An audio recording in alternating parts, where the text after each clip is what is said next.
दोस्तों आज के इस वीडियो में हम आईसीआईसीआई बैंक के रेगुलर सेविंग्स अकाउंट्स के बारे में बिल्कुल डिटेल्स में बात करने वाले हैं कि अगर आप आज के डेट में आईसीआईसीआई बैंक में अपना एक रेगुलर सेविंग्स अकाउंट ओपन करवाने के लिए जाते हो तो फिर आपको कितना डिपॉजिट करना पड़ता है। इसके अलावा सेविंग्स अकाउंट्स के ऊपर आपको कितना बेनिफिट्स देखने को मिलता है और कितना हिडन चार्जेस देना पड़ता है। साथ ही साथ आईसीआईसीआई बैंक के कर्मचारियों का व्यवहार आपके प्रति किस तरीके का होता है, यानी कि सारे के सारे पॉइंट्स को बिल्कुल डिटेल्स में हम एक्सप्लेन करेंगे। तो वीडियो को बिल्कुल भी स्किप मत करिएगा। वीडियो स्टार्ट करते हैं। अब देखो दोस्तों, यहाँ पर मैंने ICICI bank regular savings accounts का एक बाकायदा से पीपीटी तैयार करके रखी हुई है। तो अब इस पीपीटी के माध्यम से हम समझेंगे। दोस्तों देखो, यहाँ पर आज के डेट में आईसीआईसीआई बैंक ने रेगुलर सेविंग्स अकाउंट्स को डिसकंटिन्यूड कर दिया है। यानी कि अगर आप आज के डेट में रेगुलर सेविंग्स अकाउंट्स ओपन करवाने के लिए जाते हो ना, तो फिर इस केस में आईसीआईसीआई बैंक आपको रेगुलर सेविंग्स अकाउंट बिल्कुल भी ओपन करके नहीं देगा। हालांकि इनका एक स्पेशल स्कीम्स के तहत काफी सारे सेविंग्स अकाउंट्स आते हैं, उन सेविंग्स अकाउंट्स में से कोई भी एक सेविंग्स अकाउंट ओपन करके दे देगा। लेकिन इसके लिए आपको 25,000 रुपए से लेकर के 1 लाख रुपए तक की डिपॉजिट करनी पड़ेगी आईसीआईसीआई बैंक में। तो आप एक हिसाब से ये मान के चलो कि आपके पास में 1 लाख या फिर 50,000 या फिर 25,000 रुपए होना ही चाहिए प्रेजेंट टाइम में आईसीआईसीआई बैंक में अपना सेविंग्स अकाउंट ओपन करवाने के लिए। बाकी भाई आईसीआईसीआई बैंक का मोबाइल बैंकिंग एप्लीकेशन काफी ज्यादा शानदार होता है। और एलिजिबिलिटी क्राइटेरिया को लेकर के बात करूं तो यहाँ पर आप अपना सेविंग्स अकाउंट माइनर से भी ओपन करवा सकते हैं। मिनिमम आपका 10 ईयर्स एज होना जरूरी है और आधार कार्ड पैन कार्ड यहाँ पर आपका लगने वाला है। बहुत ही इजिली आपका सेविंग्स अकाउंट ओपन हो जाएगा। साथ ही साथ मैं आपको बता दूं कि आईसीआईसीआई बैंक DICGC से इंश्योर होता है। तो आईसीआईसीआई बैंक में भी आपका 5 लाख रुपए तक का अमाउंट बिल्कुल सुरक्षित होता है। वैसे भाई आईसीआईसीआई बैंक काफी बड़े लेवल का बैंक है और आईसीआईसीआई बैंक ये मान के चलो कि कभी डूब ही नहीं सकता है। अगर आईसीआईसीआई बैंक डूब गया ना तो इंडिया का पूरा अर्थव्यवस्था चौपट हो जाएगा। तो सवाल ही नहीं पैदा होता है कि आईसीआईसीआई बैंक डूब जाए। अब दोस्तों देखो, इस वीडियो में हम रेगुलर सेविंग्स अकाउंट्स के सर्विस चार्जेस को एक्सप्लेन करेंगे। हालांकि पार्ट 2 में आपको वो देखने को मिलेगा कि अगर आप आज के डेट में रेगुलर सेविंग्स अकाउंट ओपन करते हो या फिर आईसीआईसीआई बैंक में सेविंग्स अकाउंट ओपन करने के लिए जाते हो तो फिर आपको कौन सा सेविंग्स अकाउंट मिलता है और उस सेविंग्स अकाउंट के ऊपर कितना सर्विस चार्जेस आपको देना पड़ता है। नेक्स्ट पार्ट में हम इस पॉइंट्स के ऊपर बात करेंगे। इस वीडियो में हम बेसिकली रेगुलर सेविंग्स अकाउंट्स को लेकर के चल रहे हैं। तो भाई देखो, रेगुलर सेविंग्स अकाउंट्स के ऊपर जिनका भी रेगुलर सेविंग्स अकाउंट्स है उनको आज के डेट में रूरल में 2500 रुपए, सेमी अर्बन में 7,500 रुपए, अर्बन और मेट्रो सिटीज में 15,000 रुपए एवरेज मंथली बैलेंस मेंटेन करके चलना पड़ेगा। और अगर आप इस बैलेंस को मेंटेन नहीं करते हो तो फिर इस केस में आप जितना भी शॉर्टफॉल करते हो उसका 6% प्लस जीएसटी चार्जेस देना पड़ता है। और यहाँ पर मैक्सिमम आपको 500 रुपए प्लस जीएसटी तक चार्जेस देना पड़ता है। साथ ही साथ यहाँ पर आपको 25 पेज का चेकबुक पर फाइनेंशियल ईयर बिल्कुल फ्री ऑफ कॉस्ट में देखने को मिल जाता है। एक्स्ट्रा चेकबुक वगैरह लेते हो तो यहाँ पर आपको 4 रुपए प्लस जीएसटी पर पेज का चार्जेस देना पड़ता है। इसके अलावा एसएमएस अलर्ट के ऊपर आपको 15 पैसे पर एसएमएस चार्जेस देना पड़ता है। लेकिन मैक्सिमम आपको 100 रुपए प्लस जीएसटी क्वार्टरली यानी कि प्रति 3 महीने में चार्जेस देना पड़ता है। बाकी अगर हम कैश ट्रांजेक्शन को लेकर के बात करें तो देखो, यहाँ पर कैश डिपॉजिट आप चाहे तो ब्रांच के माध्यम से करो, चाहे तो आप रिसाइकल मशीन के जरिए कैश डिपॉजिट करो वगैरह। यहाँ पर भाई आप 3 ट्रांजेक्शन कर सकते हो मंथली, यानी कि 3 बार कैश डिपॉजिट बिल्कुल फ्री ऑफ कॉस्ट में कर सकते हो। अब अगर आप इस लिमिट को क्रॉस करते हो तो फिर इस केस में आपको 150 रुपए plus GST per transaction charges देना पड़ता है। एक बात का आप ध्यान रखो कि अप टू आप 1 लाख रुपए तक ही free per month cash deposit बिल्कुल फ्री ऑफ कॉस्ट में कर सकते हो।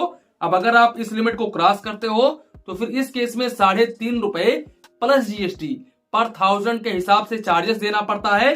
और मिनिमम यहाँ पर भी आपको 150 रुपए plus GST per transaction charges देना पड़ता है। साथ ही साथ अगर हम कैश विड्रॉवल को लेकर के बात करें तो यहाँ पर भी आप 3 बार कैश विड्रॉवल कर सकते हैं, यानी कि 3 बार पैसे निकाल सकते हैं। अगर आप इस लिमिट को क्रॉस करते हैं तो फिर इस केस में आपको भाई साहब यहाँ पर 150 रुपए plus GST per transaction charges देना पड़ता है।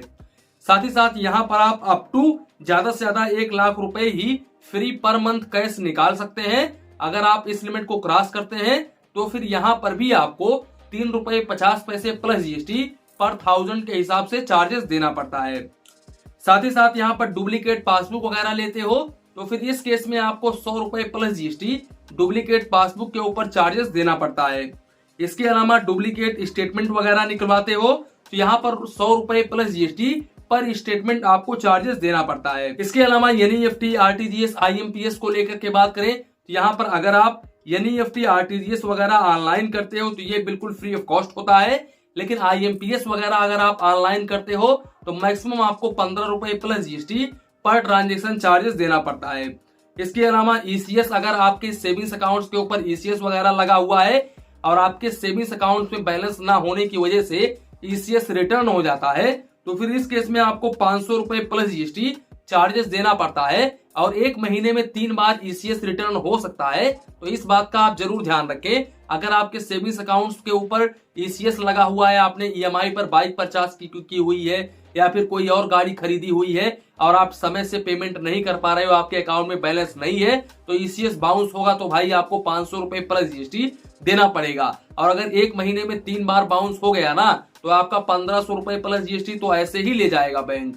तो भाई इस बात का आप जरूर ध्यान रखो। साथ ही साथ यहाँ पर आपको क्लासिक वेरिएंट का डेबिट कार्ड देखने को मिल जाता है। इस डेबिट कार्ड के ऊपर आपको 300 रुपए plus GST annual maintenance charges देना पड़ता है, हालांकि ज्वाइनिंग फी बिल्कुल फ्री ऑफ कॉस्ट है।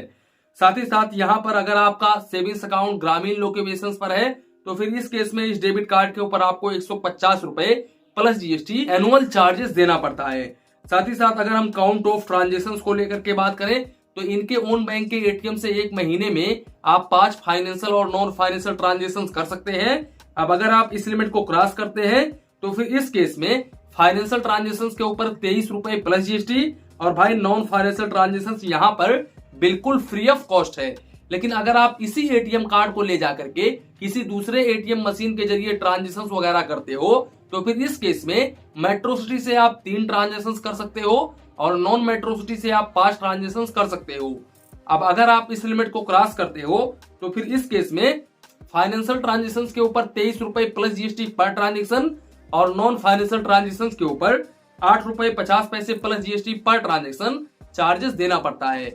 इसके अलावा भाई सबसे अच्छी बात यह है कि यहाँ पर यूपीआई वगैरह देखने को मिल जाता है, जैसे कि गूगल पे, फोन पे, पेटीएम वगैरह आप यूज कर सकते हो।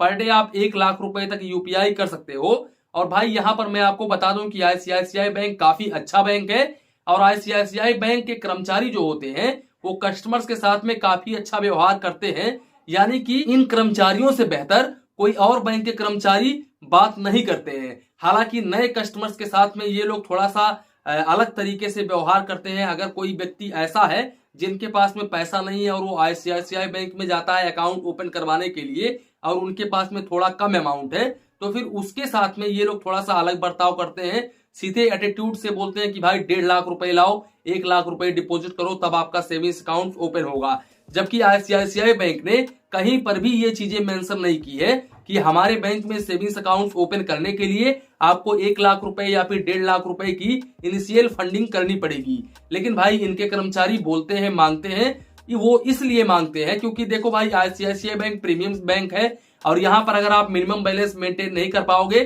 तो सीधे सीधे 500 रुपए प्लस जीएसटी चार्जेस आपको देना पड़ सकता है। तो इसलिए वो लोग बोलते हैं कि ताकि कस्टमर्स को ये पता चल सके कि भाई ये कितना महंगा बैंक है, यहाँ पर अकाउंट ओपन करवाना है तो भाई पैसा होना जरूरी है।